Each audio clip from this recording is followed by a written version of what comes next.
Harout, you are the founder of Markbotix, and your company Markbotix is helping people around the world with disabilities, and you're helping people around the world with like making their life more flexible and easier. So, and these days, the rate of artificial intelligence and robotics and the improvement of their rate has increased a lot, and it is improving and impacting a lot of people's lives. So, what's your take on that?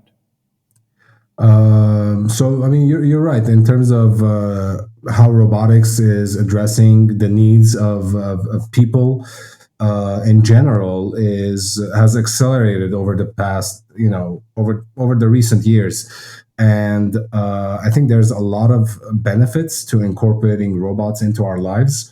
And I know there's some skepticism from people that robots are replacing jobs and stuff like that. There's something about innovation, that innovation is in a such way that is disruptive in many ways, right? Hmm. So we have to think of it that way, and it doesn't necessarily replacing jobs. Maybe it's doing jobs more efficiently, and in my mind robots should be incorporated to be worked with a human, right? So you get the best of both worlds. You get the efficiency, and you get the heart and mind, that is being, it should be a collaborative setting, in my opinion. So, how is like robotics, the robots which you are building, they're helping people, right? Previously, Mhm. like we used to have to hire nurses and hire nannies and hire actual people who used to like take care of children, take care of babies, take care of disabled people. And now you guys are introducing robots and artificial intelligence into this field.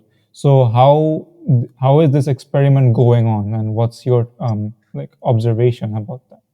So as I said, again, the robots that, at least my intention with my company and the robots that we're going to create, we're not going to replace the nurses, right? We're not going to replace the nannies, but at the end of the day, the nurse can't be available 24/7, right? But the robot can, right? So Hmm. whenever the nurse is not available, you can use the robot for your needs, for many of your needs, right?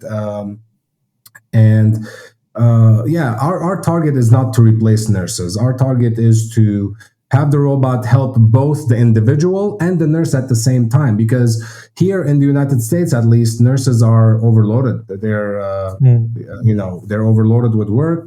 We don't have enough qualified nurses. So and qualified is, I should say qualified is the key word here. To be a qualified nurse is something that we all look for, because everybody can have the title of a nurse, but not everybody is qualified to be a nurse, because to care for the individual, to care for human beings in general, it takes a lot of patience, it takes a lot of dedication, it takes a lot of energy, right? So you have to be a qualified nurse. And again, I speak to for the United States today. We have a lot of nurses, maybe, but not many qualified, and also the costs that is associated with nurses is quite high. So there are a lot of families that cannot afford, you know, to acquire the services of a qualified nurse. So they either opt in for for a random regular nurse that they call themselves nurses just to make a few just to make money, and or they are those who are called the unpaid caregivers, who are most of the time the family members, right? Who try to juggle their work and looking after their, whether they're grandparents, parents, whatever the case may be, right? Hmm. So there's an issue with the caregiving side of things that needs to be addressed, and one way to address it is to help also nurses and caregivers, right, with these robots. And what is the robot going to do that the nurse cannot do, right? And the answer is nothing. The robot is just going to be a helping hand both to the nurse and to the individual. Um, and that's what we're trying to do. We're trying to alleviate the heavy lifting from the nurses. If we take the caregiver side of the equation, and we're trying to make the other people, like the people who need the care, more independent, more their environment more accessible, so they can live a better quality. They can have a better quality of life. So, like, are these robots cheap, or at least cheaper So, than the nurses? so when we talk about cost associated to purchasing a robot like this, Mm. um, there are many things that you have to think about, right? You have to think about the tasks that the robot is performing, the features that the robot has. Of course, the more tasks the robot can perform, the more expensive it'll get. The more features that the robot has, the more expensive it is. But our Mm. mission as a company is to provide affordable and efficient robots, right? Because I believe as a roboticist that you know, as you said earlier, technology has progressed so much in the last, I don't know, 10 years or so, right? Yes. Um, and it's it's getting even faster. The progress or the way the robotics and AI and machine learning are are coming to in our homes, in our lives, is Mm. it's at a faster pace.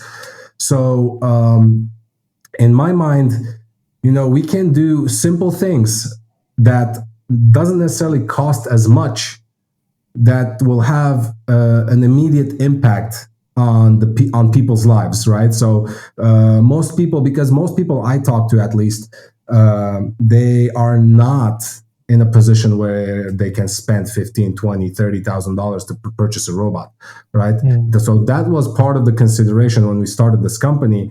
What can we do to impact people's lives at the same time? They're not spending all their life savings, or a lot of money that they need to survive the month, the year, or whatever. They're not spending all that money on the robot. So that's in our core belief, that we should and we should strive to put products out there, products out there, that is affordable, right? Relatively affordable to the consumer. Hmm. These robots are very hard to build. I mean, you have to teach them how to move, you have to teach them what objects to pick up and what not to pick up, what is the danger and what is not the danger. And so, Mhm. like, they have to be trained a lot and you have to go through rigorous process, and it's not easy to make. So, I'm guessing that since it's not easy to make, it's not widely available as well. And since it's not widely available, it's not easy to achieve economies of scale. For like other people out there, economies of scale is something, if you it's like, if I simplify it, if you increase the number of outputs, it decreases the cost of per output per product, right? So Yes. companies tries to achieve economies of scale to lower the price of their product, and so that they can achieve more profit and lower their cost. So Mhm. since it's not easy for you to achieve economies of scale, correct me if I'm wrong, then how are you going to charge lower or affordable prices in the market? So that's a good question. So first, let's address the complexity of building a robot, right? Now, again, in my mind, at least, as an engineer, as an innovator, right? As, I guess you can call me a scientist as well. To you can make something, sound and look as complex as you want it to make, or you can simplify things and you use that the base of your thought process to make progress in your projects, right? Mm. Everything is as easy or as hard as you make it to be. That's my personal belief, at least.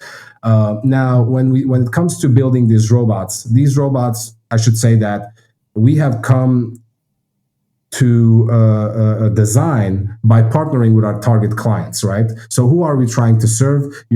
We partnered with them so they can give us an insight into what the robot is going to look like, how it's what tasks is it going to perform, right, and all that good stuff, which is a best way to go around any business, really. If you're trying to come up with a solution and you don't ask your target customers, then you know do you really have a solution for them, right? Mm. That's debatable.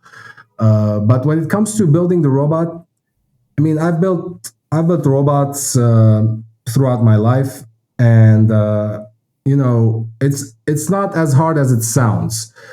Some things, something usually sounds harder than it really is. Most of it is, the hard part is in, let's say, things that we don't know yet, right? Things that we have to either make assumptions on or include more testing. Those are the really harder parts of things, and usually in the robotics world, um, those tend to be in the software side, right? The mechanical portion, the electromechanical portion is, I don't want to say is straightforward. It's like fairly straightforward, right? I mean, to the mind of an engineer, at least, in the mind of a roboticist, those can be thought of, simpler than other tasks, right? Um, but then we go to, I mean, you asked about the performances, the testing, make sure that it's reliable, right? All that, you need to implement testing, right? Testing throughout the manufacturing process, throughout the building of the robot. You need to implement testing phases, and you need to test your features. You need to maybe have redundancies in the performance of the robot, so you can override a task that is not supposed to be performed, or override a problem that exists, or sometimes the robot might face, right? So you have to override these with software usually. uh, Maybe it will have an emergency stop button or whatever. So there are ways of going around the challenges of robotics, right? And robots have been around since the 50s, right? It's not something that we're just starting to build. It's just we're just starting to become more efficient with robotics these days. And you talked about economies of scale. So how do we plan on making profit? Reduce our costs. All that comes to having a good vision, viable vision, seeing our target customers, and believing that we have a big enough market that we can achieve economies of scale, right? Of course, if we're only going to sell 10 or 100 pieces, we're not going to make money on that, right? It has to be in the thousands of units of robots produced and sold, so we start generating money. So you have to look into everything. You have to look into your target customers, how many sectors you can really serve with your solution, right? That also comes into play. Maybe one sector you won't get as much profit, but another sector you'll get a lot of profit, right? Depends on what sector you're serving and what each sector can handle in terms of the price of the product. Can you explain like what do you mean by each sector or like the Yeah, different so sectors? so the sectors are, let's say you have the healthcare sector, right? And then you have the aerospace, then you have the space, Oh. then you have various industries. Basically, that's what I mean. Hmm. So uh, the robots are actually going to go inside the house and will like walk around and will try to pick up objects and stuff like that, right? But they're also collecting data. They're also Correct. collecting data so that they can improve on themselves and they can improve on their mistakes. The thing is, if this robot commits a mistake, it will have like actual physical harm. It will like actually damage a part of a house, or it will actually like damage like a biological human being. Whereas let's say if a software company makes a data breach, people do not even care about that because they do not even know what it is, and they do not like likely face a real life impact on it. So I'm assuming that if a robot like that makes a mistake, it's going to have a huge negative publicity. And like a greater thing is on stake compared to the data breaches we hear in the news. So there's a huge risk, right? So how do you deal with that?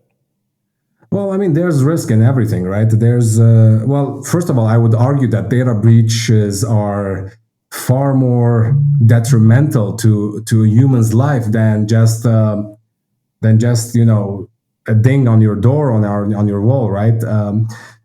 At the end of the day, more and more we see robots interacting with humans, right? And the process and the operations is becoming more efficient, safer. And usually with these robots, you have a kill switch, right? So let's say the robot started behaving in a way that it shouldn't. You can just by a press of a button or by a command, you can just shut it off completely. So it's Hmm. not as risky as you made it sound, right? It's not gonna it's not gonna be like Terminator, right? Taking over the world and People do fear Skynet.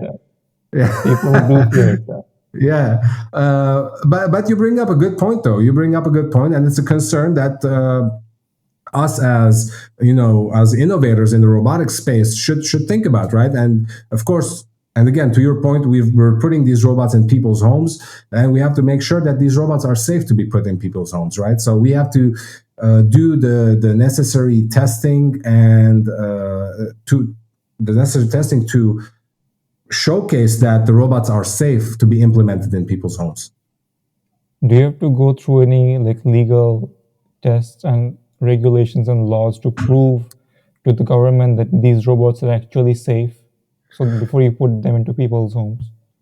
So not to my knowledge, at least to this day, I would say no, because as long as it's not really touching the individual, right? Mm. It's not handling, let's say, if I were to implement, I don't know, if the robot is administering, let's say, an injection, right? A syringe with a syringe. Now I would say yes, I would definitely need FDA approval that this robot is safe to perform this kind of task.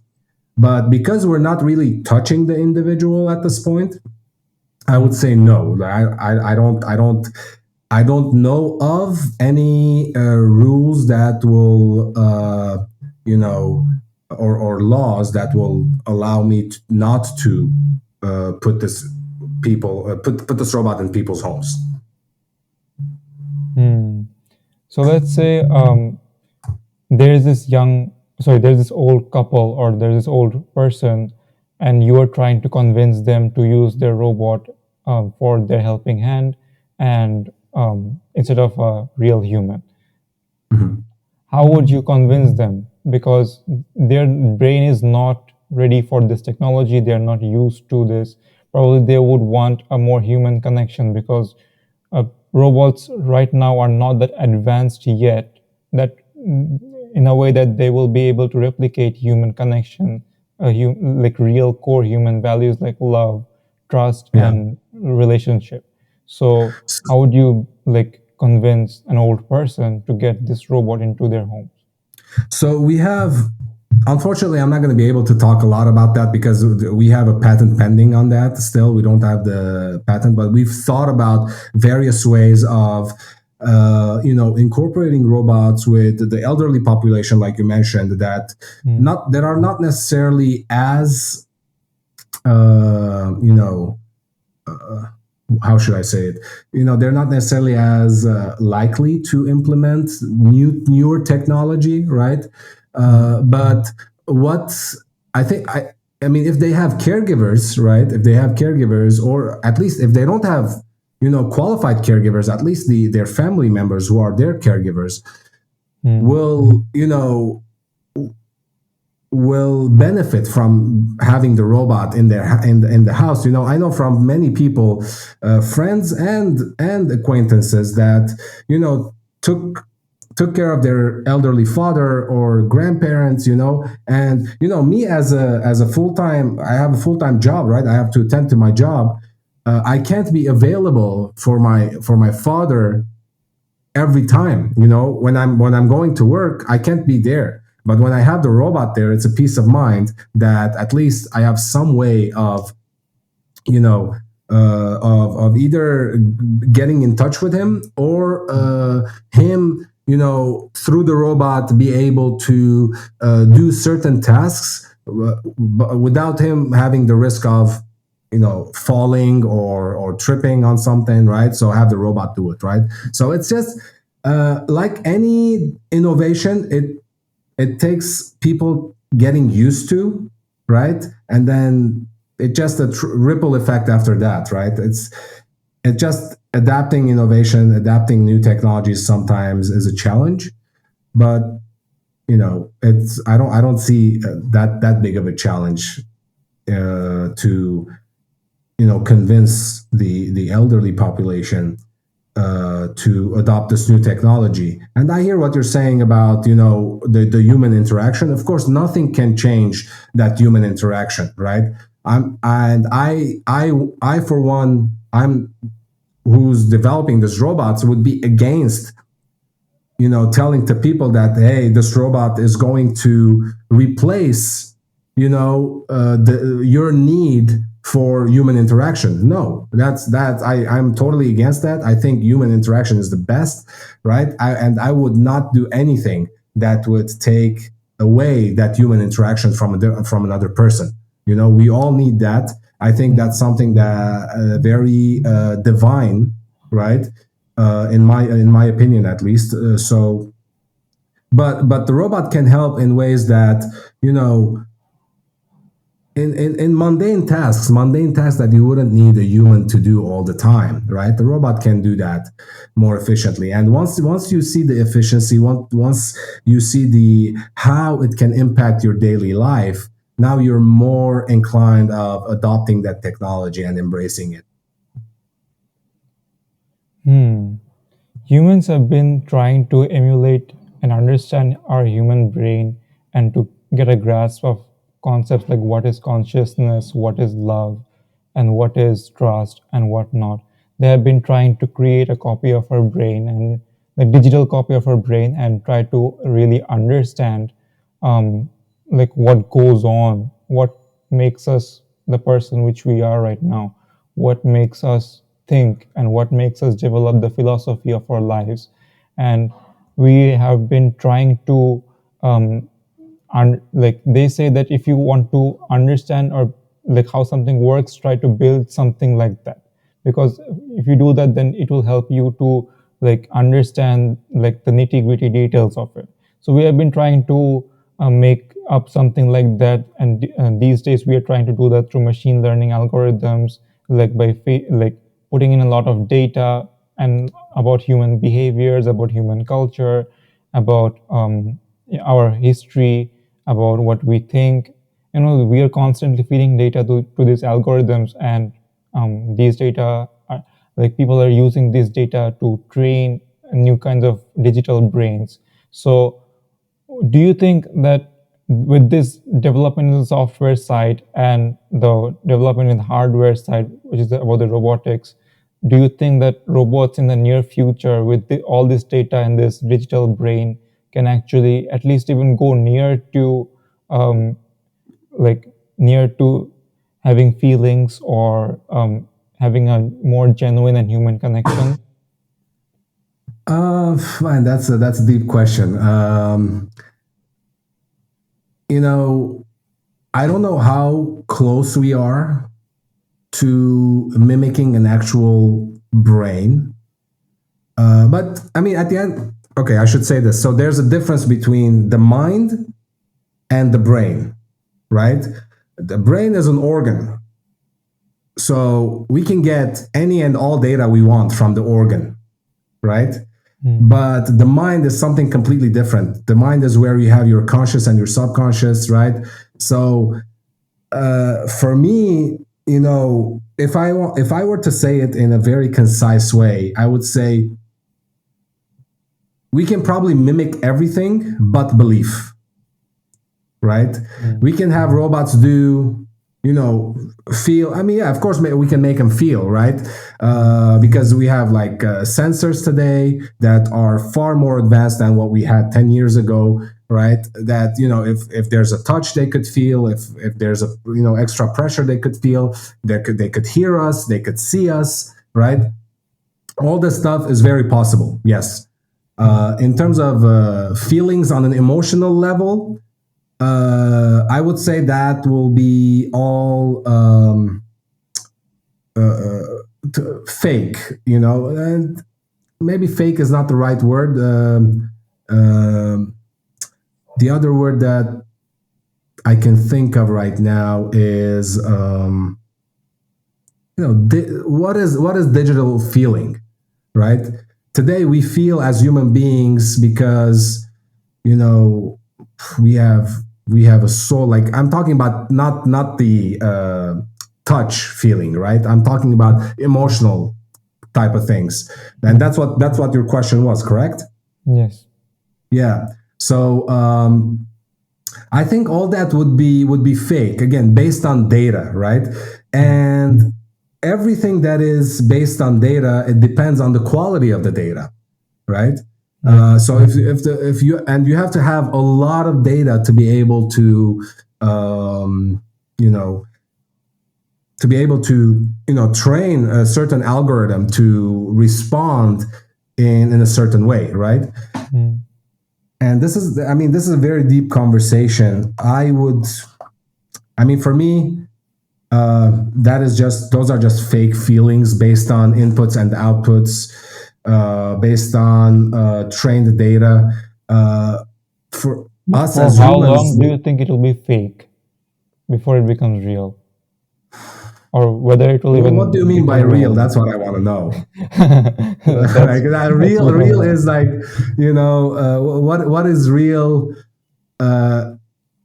when you think, when you feel, right?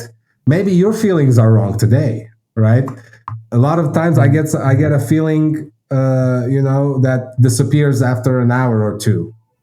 Was that feeling real, or what is the real feeling? So it's we're kind of like walking into the philosophical side or the psychological side of things, and which is a concern, right? But I don't know if I have a good answer for you there. You know, Mm. I know we can mimic the brain easily today with various sensors. Well, I shouldn't say easily, but, you know, it's it is done today, and we can really read brain patterns, thought patterns. We can do all of that. We can, you know, read behaviors, human behaviors. All that is being done already. Mm. But in terms of being real versus fake, I don't know. It's, I guess we'll have to wait and see. Mm. But I believe. Look, I believe in God, right? I believe there's only one of us, right? So there's one of you, one of me, one of my neighbor next door, right? I don't think we're the same in any way. We have similar behaviors, right? And that's what the algorithm is taking, those similar behaviors that you and I output. That's what the algorithm is reading and building a robot that can feel and sense, whatever you want to call it, right? But I believe as a human, our capabilities are far more superior than what any machine would ever be, if we chose to, you know, practice our, you know, higher faculties that is given to us by God. Mm. These days, like AI and philosophy are not, you cannot, it's not something that you can easily like keep away from each other, because it has been doing things which are ethically and morally questionable, especially these days with the rise of deep fakes, where it's very hard to distinguish whether like a video or a photo is real or fake, um, whether this can ruin people's lives if you like make a very good deep fake and show it in front of the court or something like that, the and it can act as a very strong evidence. And these days, like anything can go viral easily these days, especially if you can make like fake screenshots of different kinds of chats with different kinds of people, and people will not even want to verify whether the chat is real or not.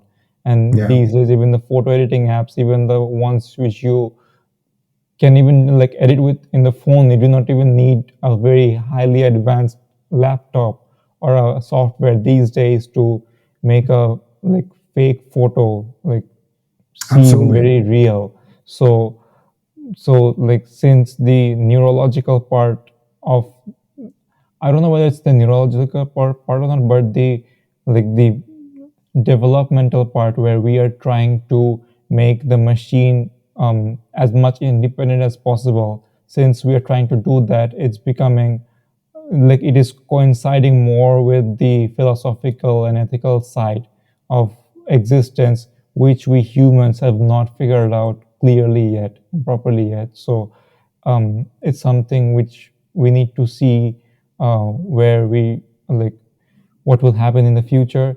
But one thing I think about is the current technology which we have right now. We do not even know how to regulate them properly, right? Our laws and our regulations are not aware of it because laws and regulations take a long time to pass. It takes a long time to pass the bill. But technology, once you get the foundations right, it does not take that much of a time to improve the rate of technology.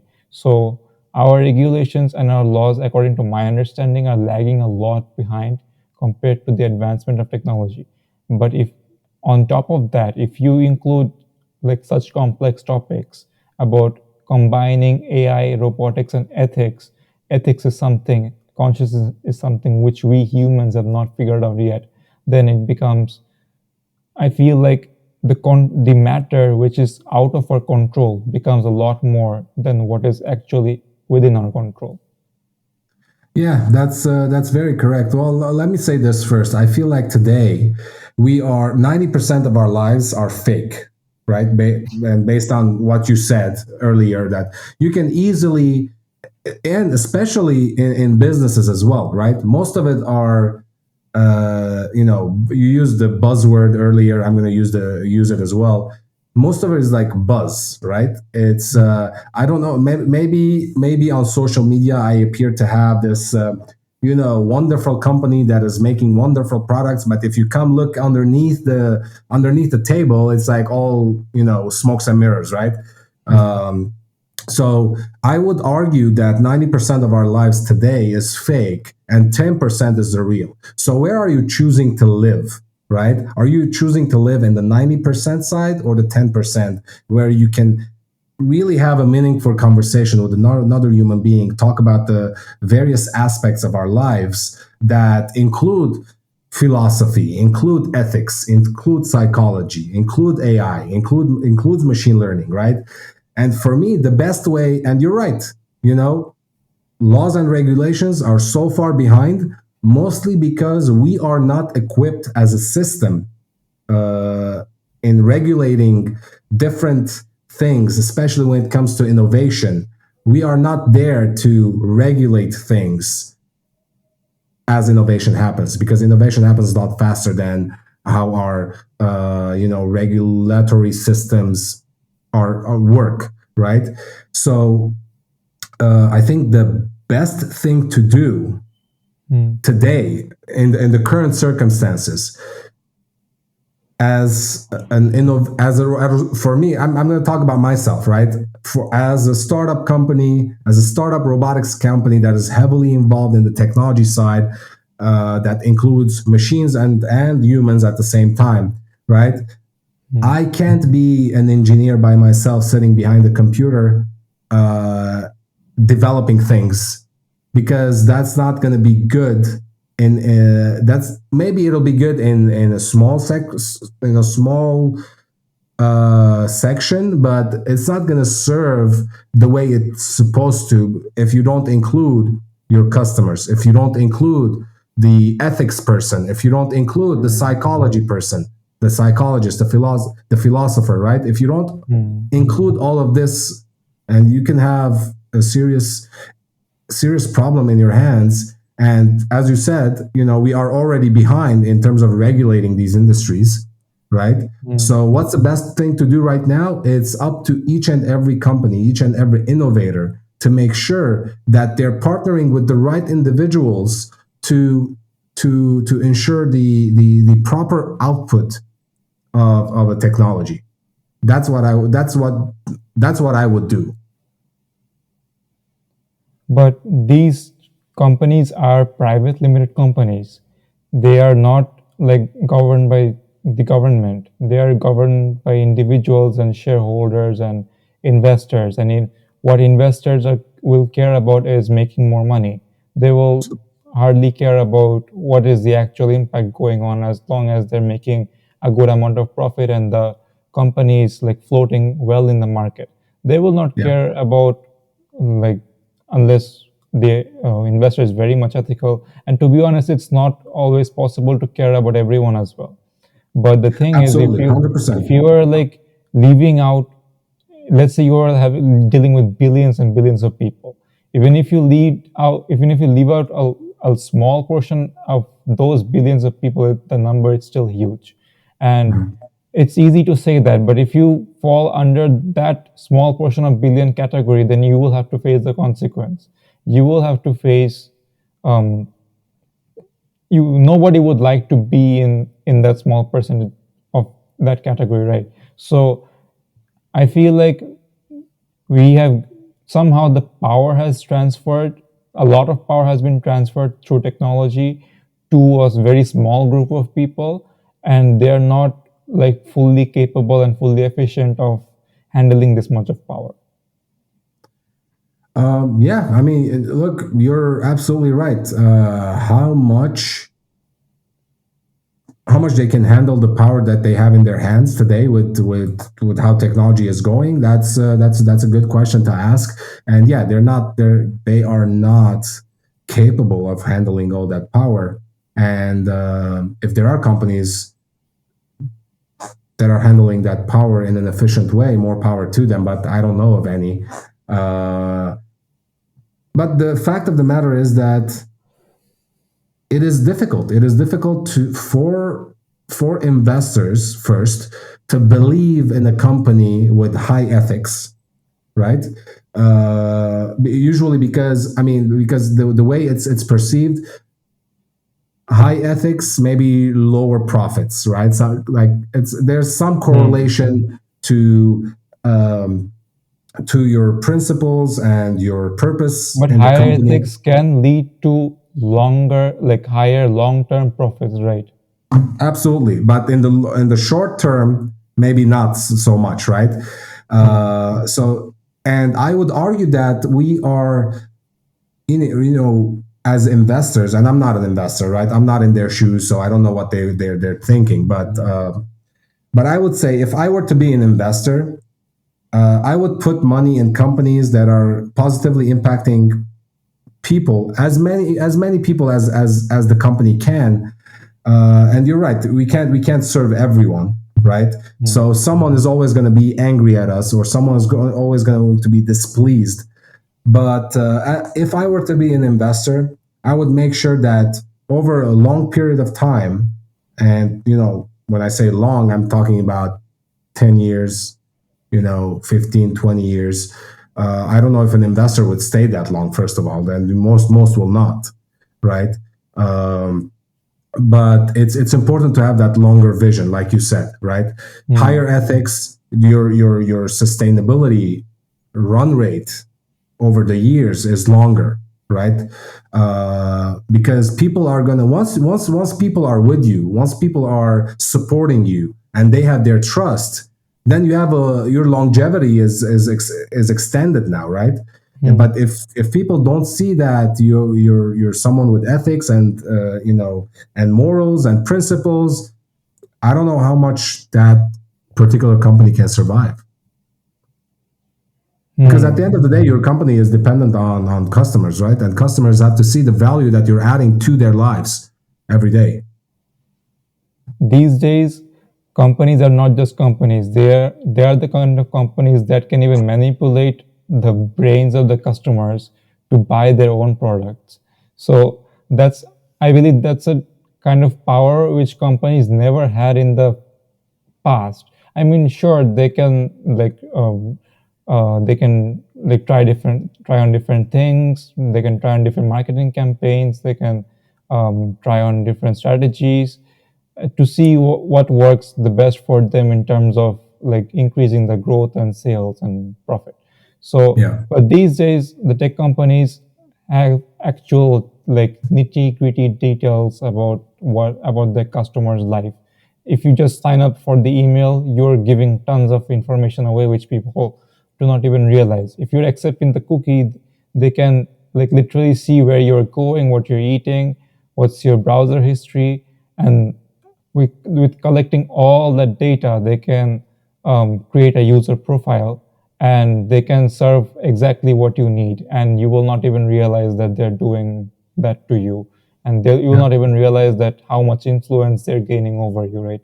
But in the past, it was possible, I guess, but not at such a large scale so easily. You're right. You're right. Now, I mean, here comes the ethics part of things, right? So again, to your point, every company is trying to make money, but are you trying to make money ethically, right? Are you trying to, as long as you're not deceiving people, I don't see a problem with that. As long Hmm. as you're not deceiving people, you're not lying to people, you're not taking advantage of people. I don't see a problem with making money. All of us have to make money. Money is an important part of our lives, right? Hmm. Money is not everything, but it's the thing that everybody keeps track of, right? Uh, so all of us need to make money, should strive to make money, because it's a way of living better, right? But how are you making that money says a lot about the company, right? Hmm. There are different ways to make company, and a lot of those ways might not be ethical or right. So it comes down to, as a company owner, am I deceiving people or not, right? Hmm. But if I'm not deceiving and I'm adding value and providing value, then I expect to get paid accurately, right? Or Hmm. accordingly, I should say. So there's nothing wrong in making money as long as you're making it, as long as you're not deceiving people with your marketing material. I And feel a lot like. of that, and Hmm. the consumer has a role here as well, right? Hmm. The consumer, that we have the phone in our hands right now. We're always in the know of what's happening around us, and we're always being pushed products through social media or through whatever, right? Hmm. And the consumer sh-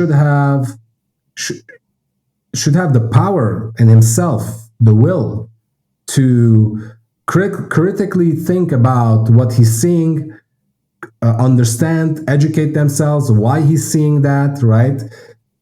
Make a critical decision whether he or she needs that particular product that it's being pushed on him or her, right?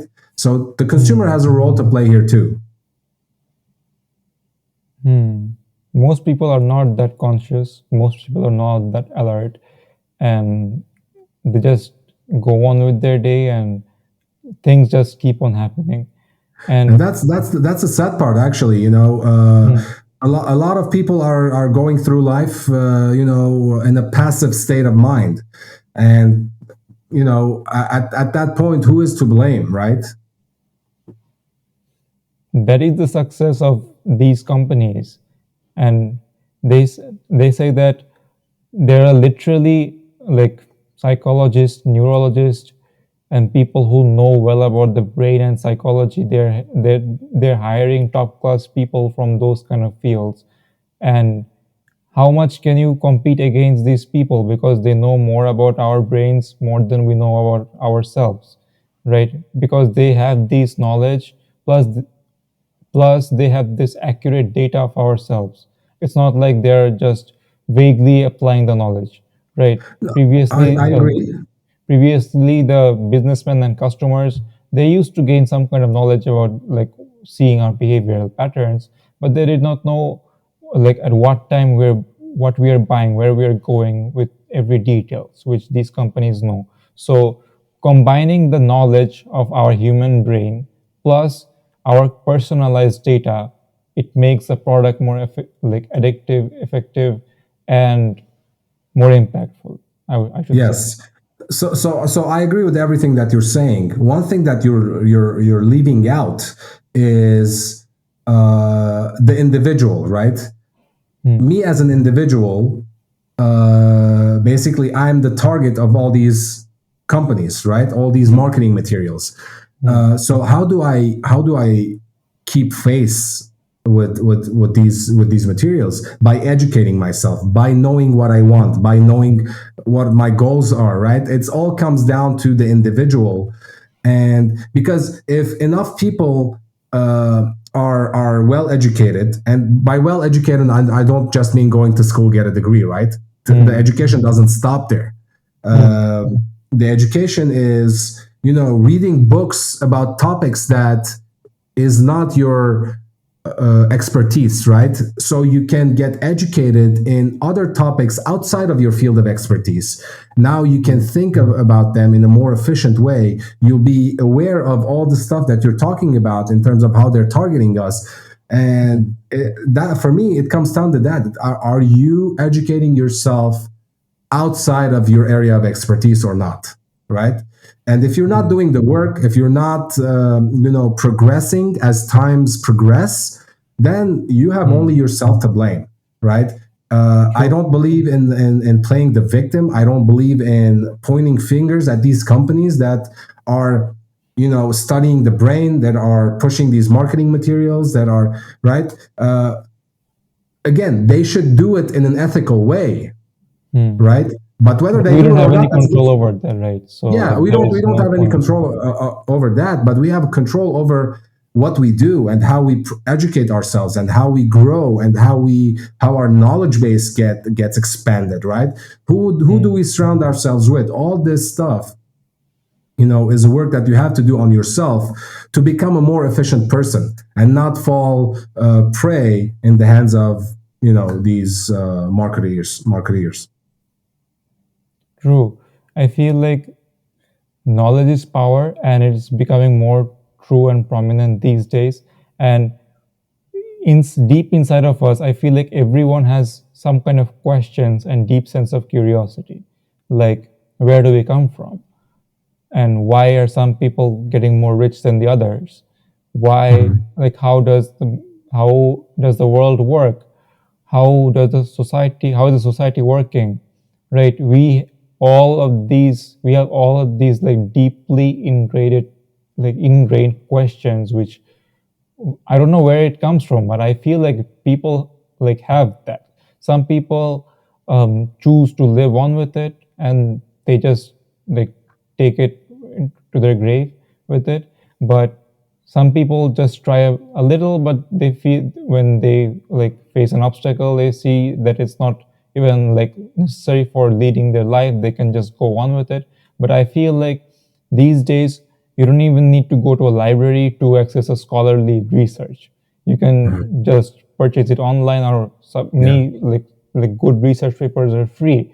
So these days I think it is, you can and you should actually go like deep into your like thoughts and curiosity which is within you, because I feel like if you explore them, you will ultimately get to a point of um, self empowerment, where you will feel like you are not being controlled by these big tech companies or marketing agencies.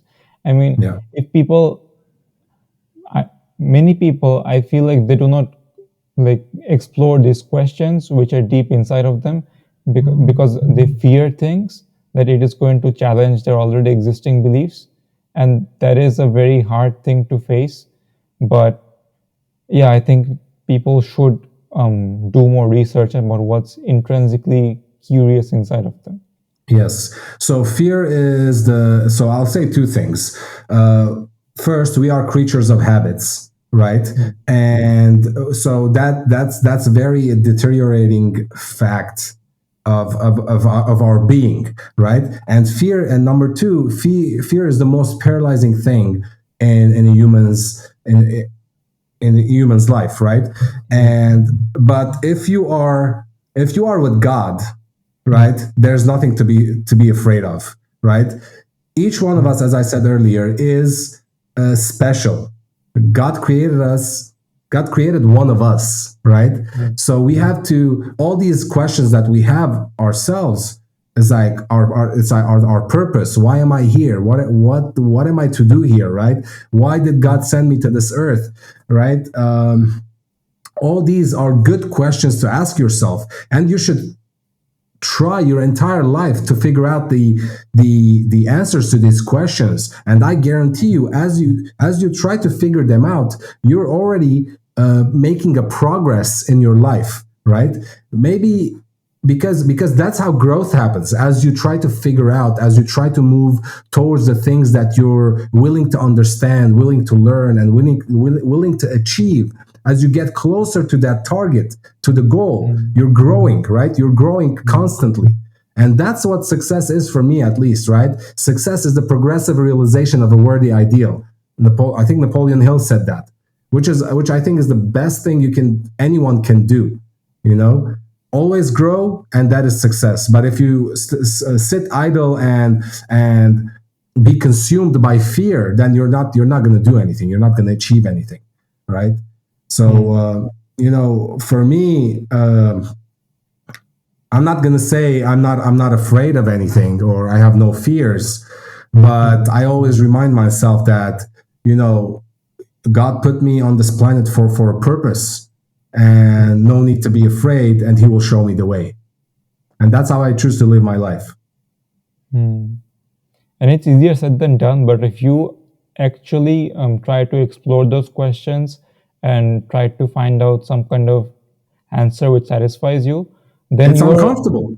it's very uncomfortable. But if you do that, then I feel like you're gonna be separate from the rest of the 90%, because 100%. Yeah. most people are not doing it because it's uncomfortable, and Yeah. because, to be honest, it does not even intervene in your regular life. You can go on with your regular day, with your regular job, and it doesn't matter unless you are, because you're like happy and having food and money. That's all like matters to But, people these days, right?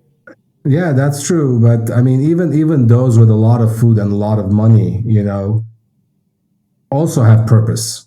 Also, Hmm. they're looking for, you can get all the money in the world. That doesn't mean you're gonna um, stop striving for more. And more doesn't mean more money. More means Hmm. doing more with what you have, right? Doing more with your life than what you already accomplished so far. So that progress for me is the growth. That growth is the success. Hmm. Right, right. So if I come back to Markbotix and your company and what your company is doing, um, you s- you were we were talking about investors early on in this conversation, right? So did Markbotix try to collect any money from the investors, and if they did, then how was the process? So we're doing it right now. We haven't. So far, the company has been bootstrapped, meaning Hmm. that the money is coming out of my pocket. But we're at a point where we can no longer do that. So we're going after investors. And right now, it's been it hasn't been the most difficult, and I haven't raised any money yet. Right? We're Hmm. just we're just going, to meetings, trying to meet investors.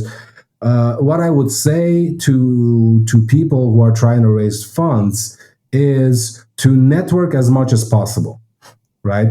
To Hmm. network as much as possible, because sitting behind a computer sending emails to investors is not going to do the trick, right? It's not going to, or it's not. Maybe it will do the trick, but it will take a longer time, right? mm, Unfortunately, in the past 2 years with the COVID and everything, everybody became, slave to the computer, right? So, mm, but now that things are opening up and have opened up, I would encourage everyone to go out there, network, meet people, and meet people not just to raise money, meet people so they can know each other on a personal level first, because no investor is going to give you their money if they don't know you. They don't know you as a person. They don't know your values, what you stand for, right? Of mm, course, the business aspect of it is very very relevant in terms of how mm, much they invest or whether or not they're going to invest at all. But you, as the company founder, you have to prove to the investor that I'm worthy of the investment. Your principles, your purpose, your beliefs, the way you approach them, the way you interact with people will say a lot to an investor. And I haven't raised yet, but how do I know all these things? Because my co-founder has been for a long time founders of startups, many startups, including Priceline.com. Um, mm. and he's been a successful investor for decades. Successful founder for decades who have built many successful companies. At one point, he was an investor as well. So he's my mentor. That's the other thing I encourage people to do. Get a mentor, right? Get a mentor to guide you. I come from the corporate world. I had no interaction with the entrepreneurship side of things. So my network was very, I want to say not very, was non-existent really, right?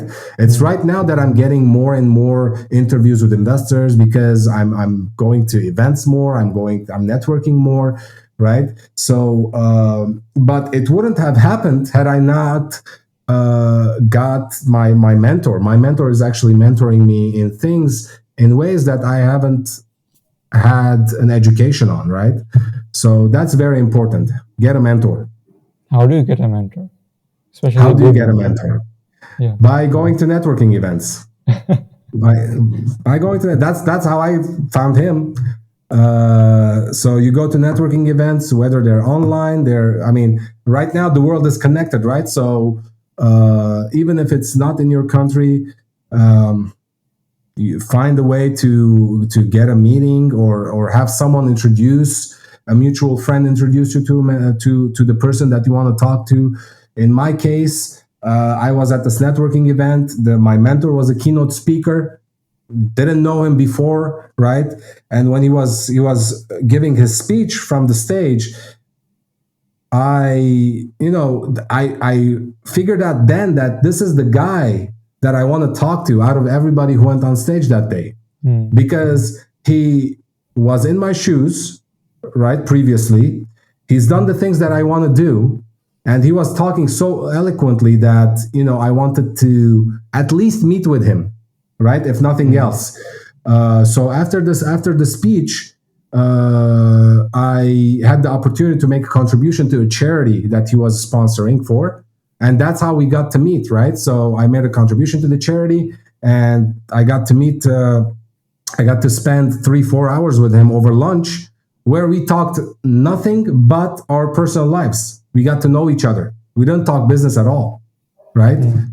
And today I have a very good relationship with him. He's my co-founder. We kind of talk bi-weekly. He mentors me, and that's how things happen. You have to network. You have to network as much as possible. Go be amongst people. Nothing's going to happen sitting behind a computer. They say you are the average of 5 people you hang around with. Yeah. So, like, networking is always an important factor. But the thing you say that nothing is going to happen, like if you hang around inside a computer. The thing is, we were talking about like the 90% and 10%. Sometimes the 10% people who try to be more active offline, and when they see that actually the majority of the people are being more active online, they feel pressurized to actually move their work online. Let's say Yeah.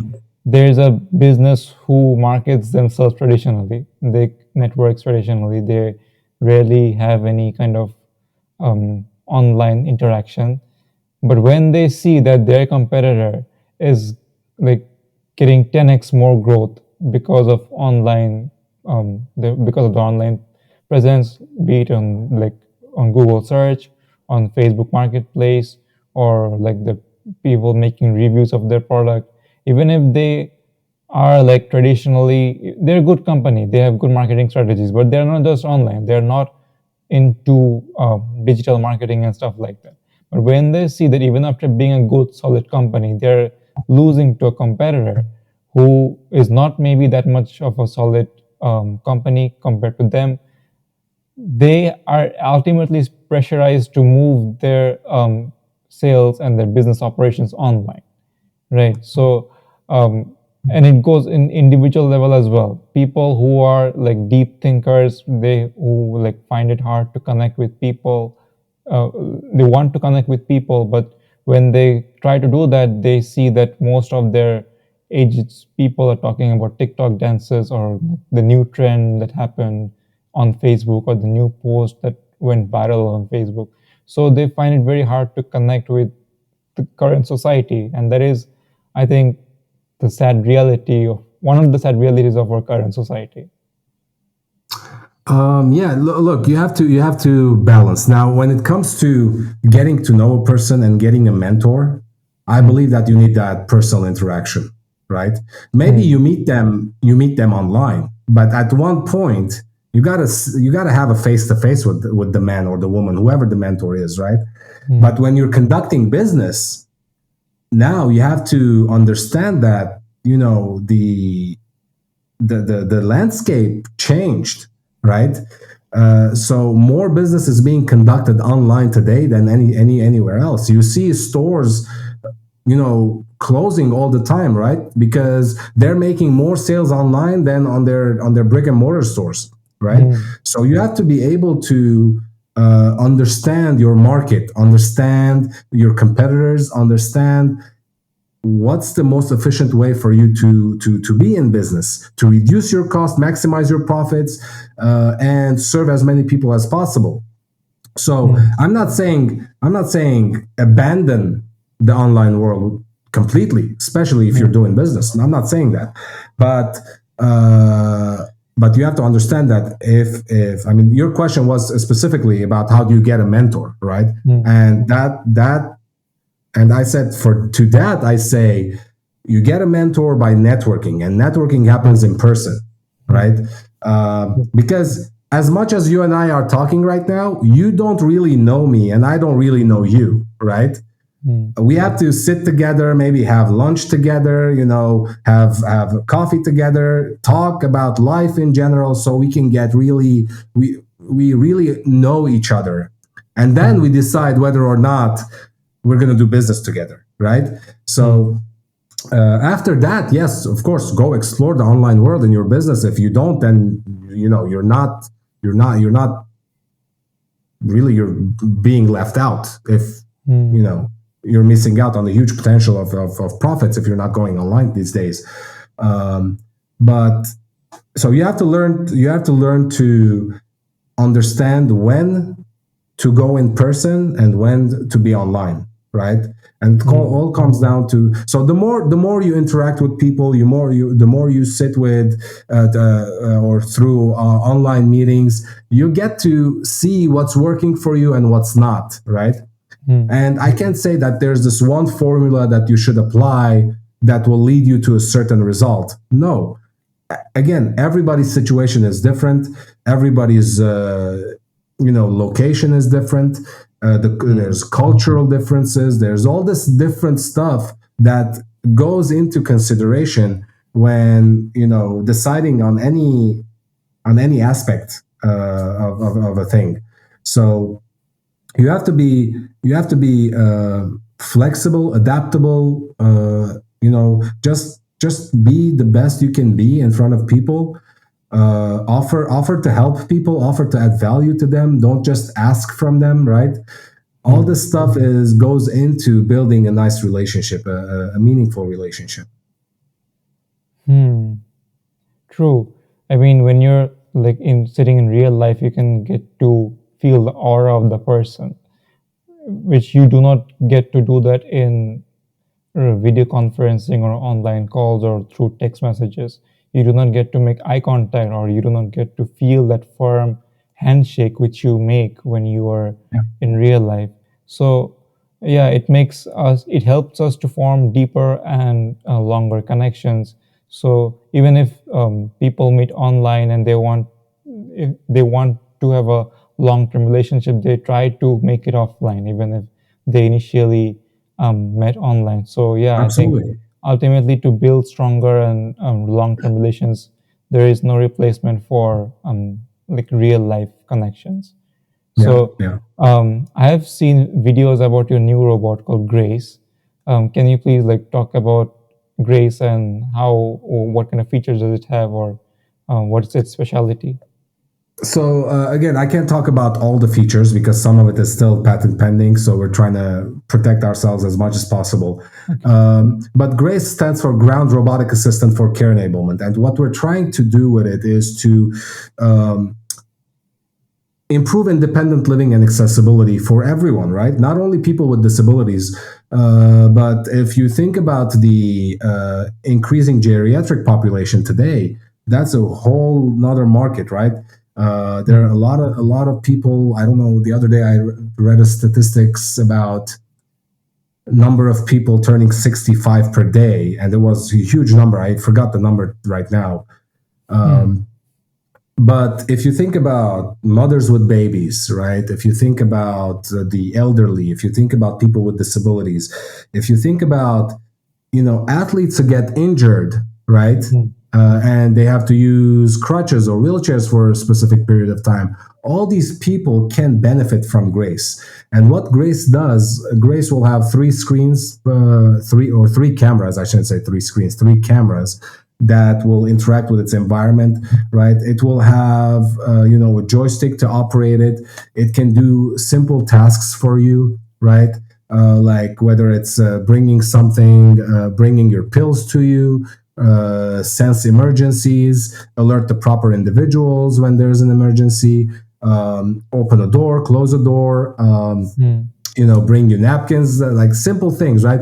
Declutter wheelchair space so you don't have to bend over and risk a fall. So with Grace, we're trying to serve nurses, we're trying to serve caregivers, we're trying to serve people with disabilities, the elderly population. We're trying to be in assisted living, independent living facilities, right? Because all these have shortages with caregivers. So that's kind of what Grace is for. And of course, there's a lot more that we can do with Grace. Hmm. There are other companies who have been trying to do this for a long time. Some of them are big companies, some of them are small companies. So, how are you competing with them? I don't compete. I focus on innovation. I focus on serving a need, right? So I look at competitors as my third or fourth thing that I look at, right? When I look at the business. So I look at what's the market size, right? If there's big enough market size. And then I look at, is there a need that I can fill in there?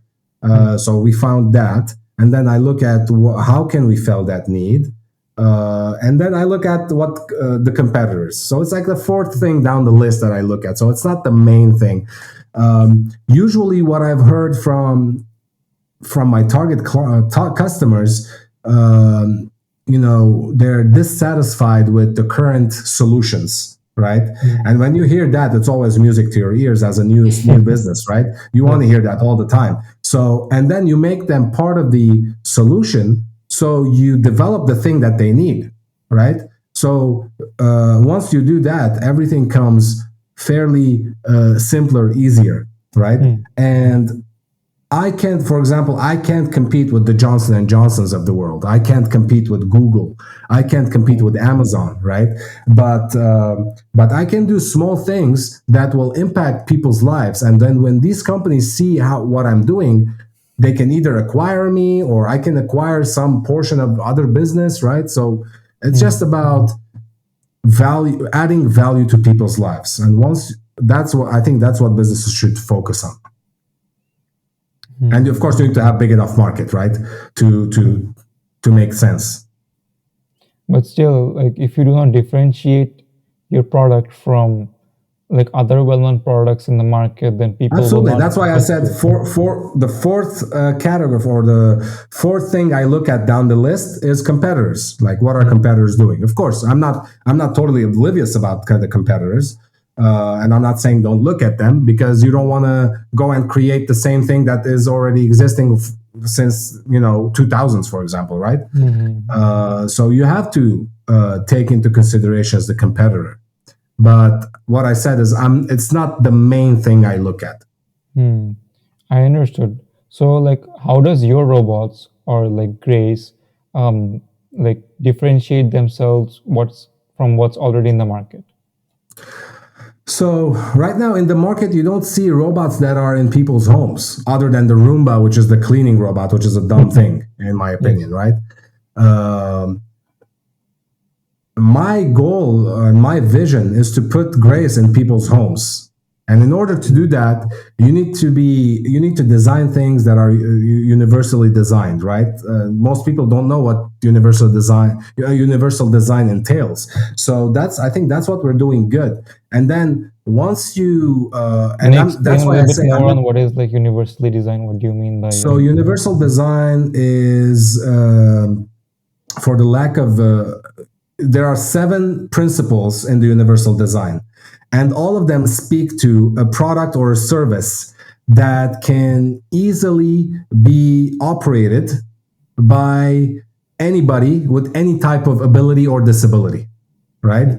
So you have to include at least, as much of the seven principles in the universal design that you can in your product or service.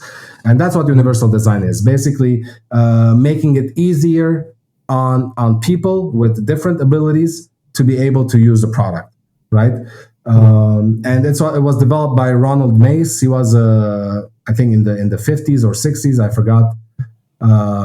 But that's who developed, Dr. Ronald Mace. I want to say University of Pennsylvania, but don't quote me on that. I'm not sure on that one. But it was somewhere in the East Coast of the United States. Um, and yeah, so universal design is, basically the usage, the form factor, Hmm. the way you interact with the person, all that goes into universal design. So for example, the robots that exist today, my competitors, so called, Hmm. they can't put these robots in people's homes, right? Because they're big, bulky. Most people's homes are tight, right? Small spaces. And they're not going necessarily after the consumer. They're more like for hospitals. So, and my vision is to put these robots in people's homes. Hmm. These days, different kinds of fields are emerging together. One is about robotics, one is about the software side, one is about biotechnology, and one is about like space and whatnot. So, like, like in the near future or in the far future, if these things combine together, like, what's your perspective on that? How will the future look like according to you? Uh, well, the future, well, right now, the future in many ways is obscure. I mean, in my mind, I think of combination of technologies should be good, right? Hmm. Especially in space, instead of it's a lot cheaper. Maybe I don't know if it's cheaper to send a person in space versus a robot, but it's definitely less risky on the human being, right? Uh, to, so in that sense, you know, involving robotics with space exploration, I think that's a great idea. Hmm. Um, Involving robotics in surgeries, I think is a great idea, which is being done today already. Hmm. Anytime you eliminate the human factor, or the human error, right? We Hmm. all are prone to errors, but the machine is not. Most of the time, 99% of the time, machine is repeatable, every time, can do repeated tasks every time. But we as humans are not that good at repeating a task in the same way every time, right? Mm. So in that way, machines are much more efficient. But I don't think that we should give machines the privilege of deciding. That should be done by, let's say, if you're doing a surgery, right? The Mm. doctor is operating the robot, the doctor is making the decisions. The robot is not, right? Same way with space explorations. What the robot is doing is collecting data. Then the engineers down here are making the decisions whether they want to pursue more research or expand the area of research, whatever the case may be, right? So I think Mm. combination of technologies is good. We just have to wait and see what happens. I think we're at a time where there's going to be a change, and it's that we start to see some changes in the way innovation is being done, technology is being used. So I think in the next 5 to 7 years, um, we're gonna see a lot of changes towards technology. Hmm. I think it's interesting time waiting for ahead of us, and I think there is actually a lot of opportunities which are being created right now, which I feel like, back in the days when the internet was young, many people were jumping onto many things, and many Yeah, ventures failed, but the ones that succeeded become massively successful, right? Which we can yeah. see right now, and it's like impacting our lives. So. Um, one last question I would like to ask you. Most of my audience is from India, USA, and Bangladesh, like very diverse culture. But they are between 18 to 34 years old. So that means they're either like students or like enthusiastic people who want to make a change in the world. And they're seeing all the things that are happening in the world right now. And probably they want to make a change, or they want to be an innovator, or they want to go on the technology side, right? So, what would be your advice for them? My advice would be don't stop interacting with people. Don't stop your human interaction. Always educate yourself. Again, by educate yourself, I don't mean just going to school and getting a degree, right? Education doesn't stop there. Even if you get 10 degrees, there's still a lot more to learn, right? So always be curious, always be humble, always uh, understand that things take time. So as long as you're working towards what you want, believe in what you want. It's going to happen as long as you put in the work, you take action, the necessary actions to get there. So, but the most important thing is knowing what you want, right? Mm. And that's not as easy as it sounds. So True. when you sit down alone in your room, you turn off computers, you put your cell phone away, and you ask yourself, what is it that I want? What is it that I want to do in my life? And that takes a while to figure out. And to figure that out, you have to go out there and meet people. You have to go out there and try things. And just be curious. Stay curious. Stay humble. Stay educated. Read a lot of books. That's what I say. And life is beautiful. There are a lot of opportunities. With every challenge, there's an opportunity. Life is difficult, but it's beautiful. So stay excited, stay humble, and stay hungry. Thank you, Harout. I think it was a very interesting session. We talked about a various of topics from robotics to artificial intelligence to AI ethics and Yeah. where the future might, what the future might be like. So, where can my viewers find your work and your robotics company? So they can go to markbotix.com. Markbotix is spelled Markbotix.com. They will, that will have everything, all the information about the company, my social media links. If you go to haroutmarkarian.com, You'll know more about me as well. And just you can purchase my book Mobility and Inclusion, that I talk about people with disabilities. I talk about how robotics can assist people with disabilities. I talk about mindset a little bit in that book. It's a small book, very easy read. I also do have a podcast that is called Mobility and Inclusion as well, but that's for me, that's not I do that just as a research, not religiously. Um, so that's kind of where you can find me. I have checked out his YouTube channel and podcast, and they're of very high and professional level production quality. I wish to go Oh, to that level someday. no, maybe one or two were professional, but if you look at the previous ones, that they were not that professional. So we all have to start somewhere, right? Yes, And yes. for me, it's not about the production level or the quality. It's about the quality of the conversation. And as long as hopefully I was able to add value to your listeners, to you, to your audience. And if that happens, then it will make me the happiest man alive.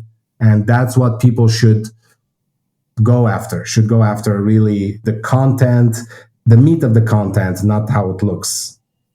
The look will happen later. Yes, people will develop. They develop Yeah, like slowly but steadily if you're like putting in the work. So thank you, Harold, absolutely. for the Thank you, amazing Ashur. conversation. Thank you.